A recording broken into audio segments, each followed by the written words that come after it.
പ്രിയരെ, ഇന്നു മുതൽ അത്തം തുടങ്ങി. ഇനി 10 നാൾ കഴിഞ്ഞാൽ തിരുവോണമാണ്. അപ്പോ എല്ലാവർക്കും മാവേലി തമ്പുരാന്റെ അത്തം ആശംസകൾ. ഞാനൊരു 6-7 കൊല്ലമായിട്ട് മാവേലിയായിട്ട് വേഷം കെട്ടാറുണ്ട്. നമ്മുടെ പ്രധാനപ്പെട്ട മേക്കപ്പ് മാനാണ്. ഖത്തറിലെ പല സ്റ്റേജുകളിലും ഞാൻ മാവേലിയായിട്ട് ഉണ്ടാവാറുണ്ട്. പ്രോഗ്രാമുകൾക്ക്, പിന്നെ പല പ്രോഗ്രാമുകൾക്കും. എത്ര കൊല്ലമായി മാവേലിയായിട്ട് വേഷം കെട്ടുന്നത്? മാവേലിയായിട്ട് 6-7 കൊല്ലമായിട്ട്. ഞാൻ ഖത്തറിൽ 19 വർഷമായി. ശരിക്കുള്ള പേര് മുഹമ്മദ് ഫൈസൽ പൊളിക്കൽ. ഇന്റർനാഷണൽ കമ്പനിയിൽ HSC എഞ്ചിനീയർ ആണ്. പൊളി. നാട്ടിലെവിടെയാ? നാട്ടിൽ പട്ടാമ്പി.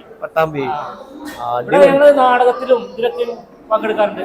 നാടകത്തിൽ ഞങ്ങൾ മേക്കപ്പ് ചെയ്യാറ്. നാട്ടിലെവിടെയാ? കോഴിക്കോടില്ലേ. പ്രവാസി ബ്ലോഗേഴ്സിന്റെ എല്ലാ വ്യൂവേഴ്സിനും എന്റെ ഹൃദയം നിറഞ്ഞ ഓണാശംസകൾ.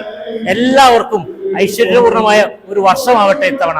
അപ്പോൾ പ്രവാസി ബ്ലോഗ്സ് കാണാത്തവർ കാണുക, ലൈക്ക് ചെയ്യുക, കമന്റ് ചെയ്യുക, പ്രോത്സാഹിപ്പിക്കുക.